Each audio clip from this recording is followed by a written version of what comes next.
Barang siapa yang menyambut gembira akan datangnya bulan suci Ramadan, haramallahu jasadahu 'alan nira. Allah mengharamkan jasadnya untuk disentuh oleh api neraka. Rasul mengatakan, andaikan umatku tahu tentang keistimewaan, keunggulan, kehebatan bulan suci Ramadan, pasti umatku meminta yang 11 bulan lagi. Minta di Ramadan. Karena kita sering menjadikan Ramadan itu sebagai upacara saja, bukan sebagai cara.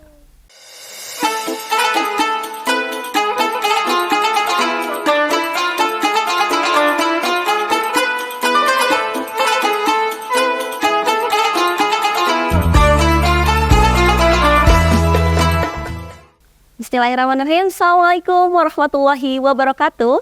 Ketemu lagi sama saya Putri yang akan membantu acara kita kali ini, yaitu Sarmada, sajian ringan hikmah Ramadan.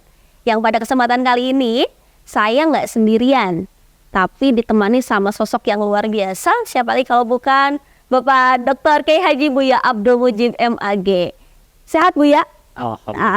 Alhamdulillah. Alamin. Jadi panggilan kesayangan kami semua itu adalah Buya Mujib. Siapa coba yang nggak kenal sama beliau ya? Buya, alhamdulillah bisa menemani saya di sini. Alhamdulillah, alhamdulillah. Iya, jadi kita sharing-sharing singkat, sharing-sharing berisi juga gitu kan, terkait dengan bagaimana kondisi kita dalam menjalankan ibadah Ramadan pada kesempatan kali ini. Buya, puasa kan pasti ya, nggak usah ditanya lagi. Kalau perempuan pasti ditanya. Oh iya, betul ya. Kalau perempuan pasti ditanya, kalau laki-laki udah jangan diragukan lagi ya. Buya langsung aja kita ya, nggak usah basa-basi lagi ya gitu kan, terkait dengan puasa kita Insan Mandala. Jadi kalau ngomongin masalah ibadah puasa, Buya biasanya aktivitas ngapain aja Buya kalau selama puasa? Ya selain puasa ya tetap mengajar, aktivitas rutinitas, memberikan pelayanan terhadap para mahasiswa, melakukan bimbingan, tetap itu karena sama itu kewajiban pokok juga, dan tidak menjadi hambatan puasa itu. Betul. Ya. Menjadi spirit. Oh iya, harus jadi spirit tambahan kita ya.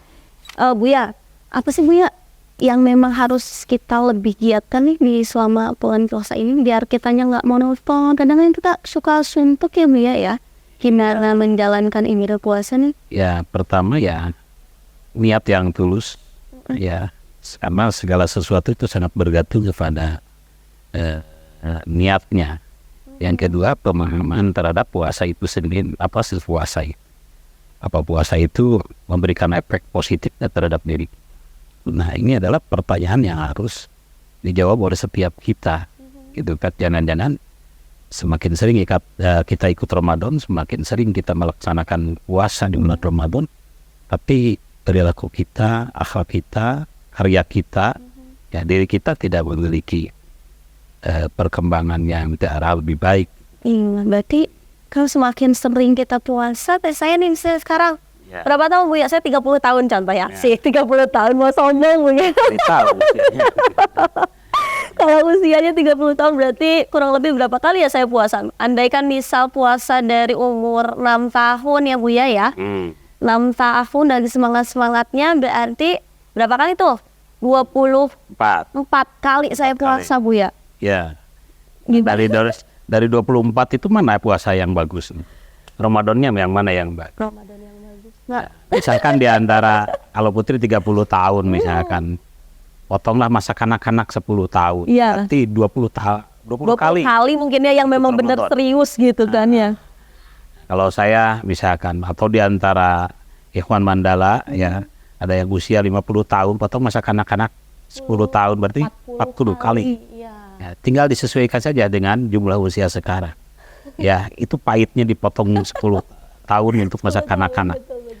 Nah, misalkan dari 40 kali kita ikut Ramadan, dari sekian banyak kita mengikuti puasa, ini yang harus dijawab oleh kita. Puasa yang mana yang menjadikan diri kita lebih baik? Ramadan mana yang menjadikan diri kita lebih berprestasi? Apakah dengan seringnya kita ikut Ramadan, apakah keilmuan kita meningkat? Ibadah kita semakin giat? Kepekaan, kepedulian kita semakin hebat, karya kita semakin banyak luar biasa, atau malah menurun? Ini pertanyaan. Jangan-jangan gitu, puasa terus berlanjut, Ramadan terus diikuti, tetapi perilaku akhlak nyaris bukan lebih baik, tetapi malah lebih jelek, lebih buruk. Berarti puasanya itu tidak memberikan efek positif terhadap diri kita. Itu jadi bahan apa ya? Buat saya kayak Evaluasi lah. keras gitu. Ya, betul. Ya tentunya untuk semuanya. Iya, iya. Tentunya untuk semuanya. Jadi puasa itu seperti itu gitu. Ya, kenapa sih puasa itu tidak memberikan efek positif terhadap diri kita? Nah, itu kira-kira Buya, apa sih yang penyebabnya? Ya, paling tidak menurut Buya nih, analisis Buya ada 3 hal ya. Yang pertama karena orang masuk bulan Ramadan itu tidak memiliki persiapan yang penuh. Berarti dari aspek planning ya Bu ya? Ya, perencanaannya, persiapannya. Jadi hanya orang-orang yang memiliki persiapan yang sempurna, yang penuh, yang akan bisa masuk ke bulan Ramadan dengan sempurna. Kayak persiapan yang seperti apa kayak Bu ya? Ya, persiapan mental, ya, persiapan terutama karena bulan puasa ini, bulan Ramadan ini ada peristiwa ekonomi juga. Ya, kadang-kala di kita itu kan begini, persiapannya atau bahkan nyaris tidak ada persiapan. Ya, kita tahu Ramadan itu akan datang seminggu lagi. Kapan sih Ramadan itu datang? Seminggu lagi, minggu depan tanggal 11 atau tanggal 12 gitu kan. Kan kemudian ada yang tanggal 11, tanggal 12 ada yang betul, Selasa gitu kan. Itu hanya bertanya saja tanpa persiapan. Nah, sejatinya persiapan secara ekonomi, secara materi, persiapan itu kapan? Sejatinya sejak tahun yang lalu. Jadi kalau tahun kemarin di 1944 ya kita Idul Fitri, nah besoknya harus sudah persiapan. Misalkan nabung Putri 1 hari 100.000 lah. Nabung. Ya. Tanggal 2 Syawal. Tanggal 3 Syawal 100.000, tanggal 4 Syawal 100.000. Dalam 1 bulan kalau ada 30 hari 1 bulan 3 juta. 30 juta. Nah, 3 juta kali 11 bulan. Iya, 33 juta. 33 juta. Nah, kira-kira punya uang 33 juta, persiapan untuk dapur selama 1 bulan Ramadan cukup nggak? Cukup lah, cukup. pasti lah. Sehingga kalau persiapan materinya saja seperti itu, begitu masuk Ramadan kita tidak disibukkan lagi dengan mencari uang, mencari untuk dapur dan lain sebagainya. Jadi tidak mengandalkan THR. Tidak mengandalkan THR gitu kan, tidak mengandalkan ampau dari orang, dari orang, tidak mengandalkan itu, cukup karena sudah persiapan. Nah, tapi kita kan persiapannya tidak ada seperti itu. Persiapan mental juga.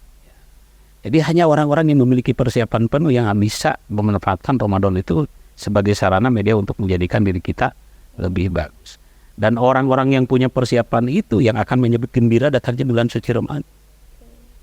Rasulullah kan pernah berkata begini dalam salah satu hadisnya, man fariya habidhu khaliron.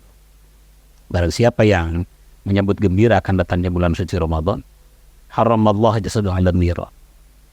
Allah mengharamkan jasadnya untuk disentuh oleh api neraka. Disentuh saja api diharamkan untuk menyentuh jasadnya, apalagi membakar. Jadi siapa yang gembira itu? Yang punya persiapan.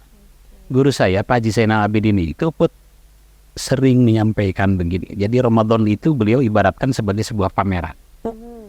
Katakanlah pameran pembangunan di tingkat provinsi Jawa Barat. Ya. Tentunya peserta pameran pembangunan di tingkat provinsi Jawa Barat adalah utusan-utusan kota dan kabupaten yang ada di Jawa Barat. Pihak panitia menyediakan ruangan-ruangan kecil itu stand ya, stand. Ada stand Garut, ada stand Cianjur, stand Tasik, stand kabupaten kota lah ya. Dan masing-masing kabupaten kota itu memamerkan produk-produk unggulan. Misalkan dari Garut memamerkan hasil olahan ibu-ibunya. Iya. Ada cokodot apa itu? Cokodot, ada dodolnya. Memamerkan hasil pertaniannya, ada jeruknya yang terbaik. Memamerkan hasil peternakannya, ada domba Garut. Ada stand Cianjur memamerkan hasil karya ibu-ibunya manisan. Manisan ya. Memamerkan hasil peternakannya ayam jago. Memamerkan pertaniannya beras dan wangi. Ya, demikian juga dari kabupaten kota yang ada di Jawa, memamerkan produk-produk unggulan. Ada 3 golongan yang akan masuk ke dalam pameran tersebut. Golongan pertama dia bertanya, kapan sih pameran itu? Katanya ada pameran pembangunan. Oh iya nanti tanggal 12 Maret. Oh, cuman saja. waktunya dia datang. Oh iya, di sini ada pameran dibuka oleh Pak Gubernur. Dia datang ke setiap stand, tapi tidak bertanya, tidak punya keinginan ingin tahu di apa yang dipamerkannya tentang produk-produk unggulan ini. Nah, pulang tidak dapat apa-apa, kecuali hanya tahu bahwa di sana ada pameran. Nah, kelompok kedua katanya ada pameran. Iya, kapan? Tanggal 12. Oh iya, saya mau ke sana, mau tahu apa saja yang dipamerkan. Dia masuk, dia hadir, bahkan dia hadir sejak pembukaan. Dia datangi setiap stand. Nah, bedanya dengan yang pertama, dia bertanya, ini gimana caranya dibuatnya, dari apa ke mana memasarkan. Lalu berpengaruh nggak terhadap PHB, penghasilan asli daerahnya, gitu kan? Ditanya. Tapi dia cuman bertanya, tahu informasi tentang produk-produk unggulan, keluar dari pameran, ya cuman dapat informasi. Nah, yang hebat itu yang ketiga. Katanya ada pamerannya. Iya. Kapan? Tanggal 12. Dia tidak berani datang ke pameran kalau tidak punya uang. Ya. Jadi dia punya persiapan, mengumpulkan uang dulu. Begitu tiba waktunya pameran itu dibuka, ya, dia datang bukan hanya mengikuti pembukaan, dia membawa uang banyak, bukan hanya bertanya tentang produk-produk unggulan, produk-produk pilihan dari setiap daerah kota, tapi dia beli. Sehingga keluar dari pameran itu, mobilnya apa kata orang Sunda? Angka ribu, penuh dengan produk asli daerah. Iya.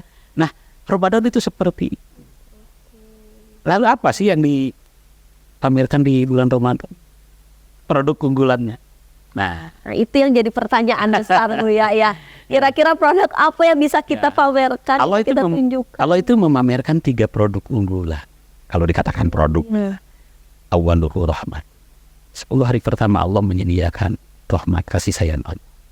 Hanya orang-orang yang punya modal, persiapan penuh yang bisa menjemput rahmat. Dengan cara apa? Memiliki meraih rahmat Allah ini. Irhamu man fil ardi yarhamukum man fis sama. Tebarkan kasih sayang di muka bumi ini, maka Allah akan memberikan rahmat. Jadi rahmat itu produk unggulan yang ditawarkan oleh Allah 10 hari pertama. Nah, sekarang hari keberapa puasa ini? 8. Hari ke-8, hari ke-9.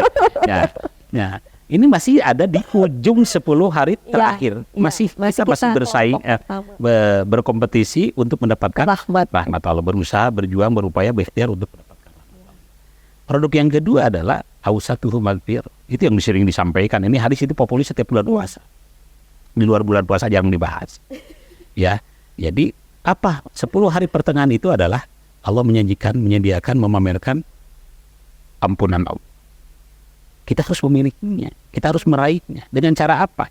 Gemarkan dan biasakan kita meminta maaf ketika kita melakukan kesalahan pada orang lain. Dan gemarkan dan biasakan kita memberikan maaf sebelum orang lain yang melakukan kesalahan terhadap kita meminta ampunan Allah. Produk yang ketiga, ya 10 hari terakhir, itqun minan nar, bebas dari api neraka. Kita punya tiket untuk bebas dari api neraka. Jangankan tiket bebas dari api neraka, tiket masuk GLBH saja untuk nonton percing tetap gembira. Apalagi tiket untuk masuk surga. Masuk surga, tiket untuk bebas dari api neraka. Dengan cara apa? Ringankan beban orang lain. Putri punya pembantu di luar. Setiap hari Putri dilayani, makannya, pakaiannya disedekahin. 1 bulan puasa itu coba ganti posisi. Putri yang menyediakan makanan untuk pembantu. Bi kesini Bi, mau makan apa biar Putri sediain, bisa enggak? Ya jauh lah, jangan terlalu ekstrim seperti itu Bu ya. Nah jadi itu. Nah jadi hanya orang-orang yang memiliki persiapan. Nah, oleh karena itu ya, bagaimana kita sudah berada di seminggu ini? Ya tidak ada istilah apa? Kata orang sudah tidak ada istilah ketinggalan, masih bisa dan ada kesempatan untuk kepersiapan. Nah yang kedua, kenapa puasa itu tidak memiliki efek positif terhadap tubuh kita? Bukan Ramadannya, bukan puasanya yang salah, tapi pelaku puasanya dan pengisi Ramadannya. Kenapa? Yang kedua itu karena tidak tahu banyak tentang keunggulan, keistimewaan, fadilah di bulan Ramadan. Berarti tentang literasi puasanya juga. Ya, terutama tentang motivasi tentang ibadah di bulan suci Ramadan. Kan itu sering disampaikan. Kalaupun tahu, hanya sebatas pengetahuan, tidak menjadi kesadaran. Apalagi merefleksi dalam perilaku kehidupan sehari-hari. Hanya kesadaran, tahu bahwa tadarus di bulan Ramadan itu pahalanya segini, berbagi di bulan Ramadan pahalanya. Tapi hanya sebatas pengetahuan dari sini ke sini, tidak ke sini, tidak menjadi sebuah kesadaran. Nah, dari kesadaran itu menjadi merefleksi dalam menjadi perilaku, dari sana harus menjadi kebiasaan. Nah itu Rasul mengatakan, andaikan umatku tahu tentang keistimewaan, keunggulan, kehebatan bulan suci Ramadan, pasti umatku meminta yang 11 bulan lagi, minta di Ramadan. Nah sekarang karena tidak tahu kan kita betah di bulan Ramadan. Iya. Sekarang Putri betah nggak di bulan Ramadan? Betah sih, kalau menurut saya betah. Saya ingin menyampaikan pertanyaan yang kedua untuk membuktikan betah atau tidak di sini. Kalau memang betah nih, ini Ramadan ingin cepat selesai atau ingin selamanya? Kalau misalnya jujur, satu sisi memang betah ya Bu ya, karena suasana Ramadan itu bikin rindu gitu kan ya. Nggak dibuat-buat kan jawabannya. Tapi memang satu sisi juga kadang ya itu tadi ya, kalau nemu lebaran kita kayak bebas gitu kan ya. Cirinya orang betah itu satu, rindu akan datangnya Ramadan. Yang kedua, betah. Yang ketiga, tidak mau selesai, ingin selamanya di sana. Nah, apa yang terjadi di kita? Tanggal 1 saja sudah dihitung. Begitu tanggal 1 puasa Ramadan kemarin, saya tajil, setelah tajil saya di luar sambil buka WA, apa di setiap grup itu yang muncul 29 hari lagi, ternyata itu. Dan satu-satunya bulan yang hafal tanggalnya awal dan dari akhir, awal sampai akhir itu hanya Ramadan. Ini menandakan bahwa kita itu tidak merasa tersiksa, bahkan sepele sebetulnya ya, tapi maknanya luar biasa. Nah, yang ketiga nih, ini yang berbahaya. Kenapa Ramadan itu tidak berefek positif terhadap peningkatan kualitas kita? Yang sejatinya semakin sering ikut Ramadan, semakin sering kita berpuasa, keilmuan kita semakin meningkat, ibadah kita semakin hebat, kepekaan, kepedulian semakin tinggi, semakin dalam, semakin luar biasa. Tapi kenapa? Karena yang ketiga apa? Karena kita sering menjadikan Ramadan itu sebagai upacara saja, bukan sebagai cara. Upacara, bedanya apa tuh Bu ya kira-kira? Upacara dengan cara. Iwan Mandala, coba. Ya kita sering jadikan Ramadan itu sebagai upacara. Apa cirinya upacara? Upacara itu jangankan yang sudah ada, yang tidak ada pun dia ada. Bukan artinya tidak boleh, tapi terkadang itu menghilangkan kesakralan, hilang upaya kita untuk mencari nilai pesan-pesan dari Ramadan ini. Apa sih anehnya makan kolak? Sama aja ya. Sama aja. Rasanya Sawal sering makan kolak kan? Ada ya. Biasa-biasa aja. Ya. Tapi kenapa di bulan puasa seperti jadi rukun Ramadan itu? Wajib gitu ya. Kolak gitu. Jangan sampai terlewat itu kolak gitu. Kolak camil gitu kan. Iya, es campur, apalagi gorengan. Apa istimewanya beli baju? Ya. Biasa aja. Hari ini Putri beli baju tidak usah datang ke mall. Iya. Ya kan? Cukup di kamar kunci sendiri. Apa sakunya buat Kak? Shopee atau toko. Buka berbagai aplikasi dagang itu 2 hari. Tapi kenapa di bulan Ramadan ketika mau berakhir kita disibukkan? Iya betul. Hanya dengan upacara. Tiba-tiba upacara itu ramai gitu. Ya. Jangankan yang ada, yang tidak ada dia ada. Itu ciri upacara. Ya ilustrasinya begini. Ini yang sering kita lakukan. Setiap mau 17 Agustusan agar-agar dicek. Gapura dibawa gitu kan. Orang yang tidak biasa latihan berhari-hari. Tiap hari seperti itu. Enggak, hanya menjelang Agustus sampai itu upacara. Nah sejatinya Ramadan puasa ini ya selain upacara itu, karena memang kita sangat kaya dengan tradisi, kita jadikan sebagai cara untuk meningkatkan kualitas hidup kita. Bagi para mahasiswa, para pembelajar, ya Ramadan itu harus dijadikan cara untuk lebih giat dalam belajar. Bukan jam kuliahnya dikurangin, jam kerjanya dikurangi gitu kan. Ya untuk menghargai visi kecape nggak apa-apa, tapi kualitas kerjanya jangan dikurangi. Ya, kalau jamnya boleh, tapi kualitas kerjanya ya. Kalau jam belajarnya boleh dikurangin, tapi kualitas pembelajarannya harus ditingkatkan. Banyak para ulama-ulama terdahulu menyelesaikan karya-karyanya itu justru di bulan suci Ramadan. Dan negara kita juga dimerdekakan, diproklamasikan pada saat di bulan suci Ramadan. Jadi bulan Ramadan itu bikin kita jadi harusnya lebih produktif dibanding Lebih produktif, bulan produktif, bukan bulan leha-leha, apalagi dijadikan kambing hitam karena puasa. Karena puasa, tidur juga ibadah. Ibadah. Gitu. Ya kita harus memiliki tidur juga ibadah, apalagi kerja. Iya betul, beraktivitas. Nah, itu. Jadi 3 hal ini sebetulnya yang menjadikan kenapa Ramadan itu tidak memberikan efek positif. Bukan salah Ramadannya, Ramadan sudah dijelaskan keunggulannya, karunia-nya. Tapi kitanya sebagai pengisi di bulan Ramadan, pelaku dari puasa, ya termasuk ibadah-ibadah yang lainnya. Nah, itu faktor-faktor. Itu Ikhwan Mandala, jadi ada 3 katanya faktor kenapa bulan Ramadan ini tidak memiliki impact yang positif bagi diri kita ya, tanpa persiapan gitu kan ya. Terus kemudian yang kedua terkait dengan tanpa pengetahuan yang baik, dan yang ketiga itu banyak masyarakat kita yang menilai bahwa puasa itu hanya sebatas cara, bukan sebagai menjadi cara gitu kan. Nah gitu Bu ya, kalau itu kan berarti faktor-faktor ya penyebab kita bagaimana caranya, kenapa bulan Ramadan itu tidak memberikan dampak positif bagi diri kita gitu kan ya. Nah solusinya sekarang gimana Bu ya? Ya, solusinya kita dalam rangka meningkatkan kualitas kita dengan media Ramadan ini, ya Ramadan ini harus menjadi Ramadan terbaik. Katakanlah yang sudah-sudah mudah lah. Gagal total kita. Jangankan Ramadan kemarin, puasa yang kemarin kalau dikatakan kita urut penilaiannya dari aspek fikih, dari aspek tasawuf, gagal. Yang hari ini harus menjadi terbaik. Upayakan. Ramadan ini harus menjadi Ramadan yang terbaik. Yang kedua, anggaplah Ramadan ini sebagai Ramadan terakhir. Biar kita betul-betul sungguh-sungguh memanfaatkan. Karena tidak ada jaminan semua orang akan masuk lagi, ikut lagi di Ramadan yang akan datang. Jadi Ramadan ini harusnya di Ramadan terbaik, puasa harian harus menjadi puasa yang terbaik, besok harus jadi terbaik. Pokoknya berikan yang terbaik, bikin yang terbaik agar semuanya menjadi baik dan memberikan efek positif baik terhadap diri kita. Kadang kalau ngomongin masalah waktu agak suka merinding ya. Tadi Buya katakan bahwa anggaplah ini menjadi puasa kita terakhir Buya. Waktu Ya sebagai motivasi. Ya sebagai motivasi, kita kan waktu nggak ada yang tahu Buya ya. Hidup mati itu semuanya udah diatur gitu kan. Cuman berbicara terkait dengan puasa terakhir Buya, gimana caranya sih bikin puasa itu menjadi yang memang paling berkesan, paling terbaik gitu Teh?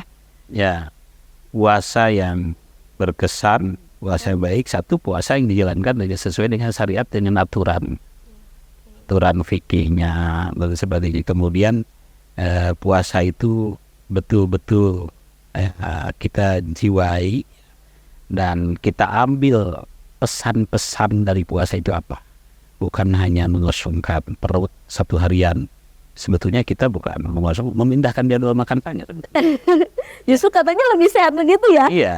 Ya, tapi bagaimana pesan, terutama pesan moral daripada puasa ini. Kalau kita merasakan hari ini, siang hari seperti ini, kita lapar, kita haus, kita cuman ketika puasa.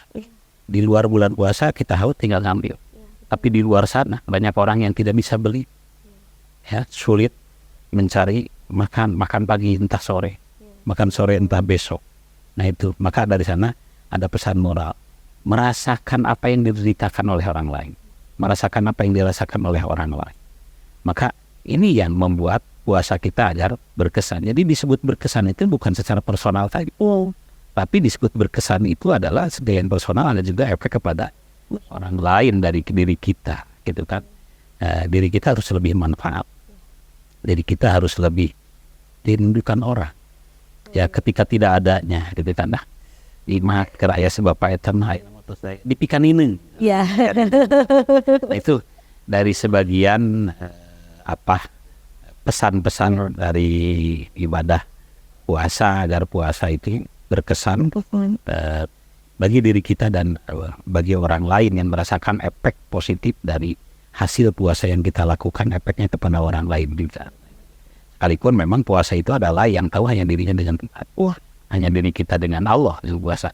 Tapi efeknya, ya pesannya, asarnya, ya puasa itu harus menjadi spirit, harus menjadi media untuk meningkatkan kualitas kepekaan dan kita terhadap yang lain. Ya memang ngomongin masalah puasa itu bukan hanya kita pribadi ya biayanya. Berarti impactnya untuk banyak orang, misalkan untuk masyarakat sekitar kita gitu kan. Nikmat sekali berarti ya sebetulnya gitu. Tapi Buya, terakhir nih, kira-kira kadang kita masa puasa ini kan rajin tuh ya baca Qur'annya, rajin sampai hatam berapa kali gitu kan ya.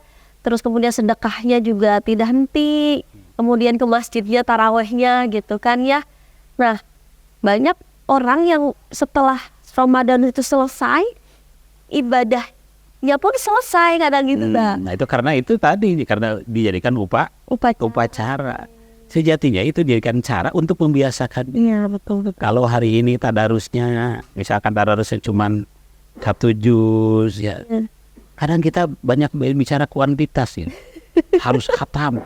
Beres Ramadan udah nggak ada lagi. Padahal kebiasaannya biasa setiap habis sholat 2 ayat, 3 ayat itu dibiasakan benar-benar. Biasa berbagi dibiasakan juga dengan yang lain. Biasa mutolaah, biasa belajar dibiasakan juga. Apapun kebiasaan yang baik di bulan Ramadan itu harus menjadi kebiasaan di bulan-bulan yang lainnya. Jadi Ramadan itu sebagai media latihan merasakan kepedihan, kesakitan, penderitaan orang lain, latihan untuk membiasakan diri berbagi, latihan untuk membiasakan diri mengendalikan emosi, latihan sabar, latihan semua. Berarti bisa nggak Bu ya dikatakan bahwasannya bulan Ramadan ini adalah sebagai bulan latihan, di mana suksesnya bulan Ramadan yang kita lakukan atau berkesannya terbaiknya bulan Ramadan yang kita lakukan itu bisa dilihat di bulan-bulan selanjutnya. Memang itu. Jadi kalau ingin tahu seseorang itu berhasil atau tidaknya dari Ramadan, dari puasanya, lihat di 11 bulan. Itu kan. Kalau di bulan Ramadan kita merindukan datangnya maghrib, apa di bulan Syawal dan bulan-bulan yang lainnya nanti kita rindu akan maghrib? Atau malah terhalangi dengan datangnya maghrib? Biasa aja gitu kan. Ya, jadi kebiasaan itu yang harus dilakukan oleh kita. Berhasil dan tidaknya itu memang di yang 11 bulan itu. Bukan berhasilnya di ujung Ramadan ketika lebaran, bukan. Ya, berhasilnya itu di 11 bulan itu. Ikhwan Mandala berarti ya Ramadan ini dijadikan sebagai latihan yang mana suksesnya, berhasilnya itu dilihat dari 11 bulan selanjutnya gitu kan. Oke Bu ya, gimana closing statementnya nih terkait dengan bagaimana caranya mengevaluasi diri kita agar puasa itu berdampak positif bagi kita? Ya, tentunya kita tingkatkan, ini adalah sebagai bentuk kita syukur kepada Allah. Tidak semua orang hari ini berada lagi di bulan suci Ramadan. Kita manfaatkan bulan suci Ramadan ini adalah kesempatan yang diberikan oleh Allah dengan cara kita manfaatkan, kita laksanakan berbagai ibadah yang ada di bulan suci Ramadan, termasuk ibadah pokoknya, puasanya, ibadah sunatnya, tarawih, ibadah lainnya, berbagi dan lain sebagainya, termasuk tadarus Al-Quran. Nah itu kita galakan, kita tingkatkan, jangan sampai semakin Ramadan itu semakin mau berakhir semakin melempem. Ya, Rasul mencontohkan ya, di 10 akhir terakhir itu Rasulullah angkifuna fil masajid, itikaf di dalam masjid. Jangan banyak malah masjid-masjid menjadi kosong. Tadarus semakin tidak ada gitu kan. Orang yang berbagi semakin kurang karena orang dengan mendekat kepada Idul Fitri lebih cenderung orang berkumpul uang untuk dirinya sendiri. Justru di sana kesempatan untuk berbagi itu. Jadi kita jadikan Ramadan itu seperti itu ya, agar Ramadan ini, puasa ini adalah menjadi puasa dan Ramadan yang terbaik dari sekian banyak Ramadan. Ya, yang tadi ya, jadikan Ramadan ini sebagai anggap sebagai Ramadan yang terakhir, dan mudah-mudahan kita terus diberikan kesempatan oleh Allah untuk masuk lagi ke Ramadan yang akan datang. Ya tentunya kita dengan cara mempersiapkan. Jadi kalau hari ini tidak penuh persiapan, kayak pas Lebaran tanggal 1 Syawal, Lebaran tanggal 2, persiapan penuh untuk Ramadan yang akan datang. Jadi jangan persiapan mendadak. Gimana kalau ngerem mendadak itu kan beresiko. Oh iya. Harus persiapan dan seperti itu. Iya, betul. Ya, Ikhwan Mandala. Jadi begitu teman-teman semua ya, terkait dengan persiapan Ramadan itu betul-betul harus sangat dilakukan sedini mungkin gitu kan, agar kita bisa menjadikan Ramadan ini menjadi Ramadan terbaik, Ramadan yang luar biasa, dan memang betul-betul Ramadan yang dirindukan. Mudah-mudahan kita juga bisa bertemu lagi di bulan Ramadan selanjutnya. Ya, rindu Ramadan, Ramadan rindu pada kita. Oh ya Allah subhanahu. Mudah-mudahan Ramadan yang akan datang kita rindu gitu kan Ramadan. Betul ya. Ya, terima kasih Bu ya atas sharing kita kali ini, luar biasa sekali. Ini sangat-sangat bermanfaat nih khususnya saya pribadi dan juga untuk Ikhwan Mandala dimanapun kalian berada. Jadi memang Ikhwan Mandala, Ramadan itu bulan yang luar biasa, yang bulan yang memang betul-betul kita nanti-nantikan gitu kan. Dan tadi kata Buya, 11 bulan ini kita memang harus betul-betul melakukan persiapan yang matang sehingga kita siap untuk memasuki bulan Ramadan selanjutnya, katanya begitu ya, sehingga dampak positifnya luar biasa sekali nanti akan berimbas ke kitanya. Baik, cukup sekian Ikhwan Mandala dalam acara sajian ringkas hikmah Ramadan atau Sarmada. Buya, say bye dulu ke kamera. Selamat menjalankan ibadah puasa, bahagia segalanya, bahagia semuanya, dan bahagia selamanya. Asik. Nah, sebelum saya tutup, saya ingatkan untuk Ikhwan Mandala semua, tetap saksikan Sarmada ini setiap hari Senin, Rabu, dan Jumat. Terima kasih atas perhatiannya. Saya Putri pamit undur diri. Sampai ketemu di Sarmada sesi selanjutnya. Assalamualaikum warahmatullahi wabarakatuh. Salam.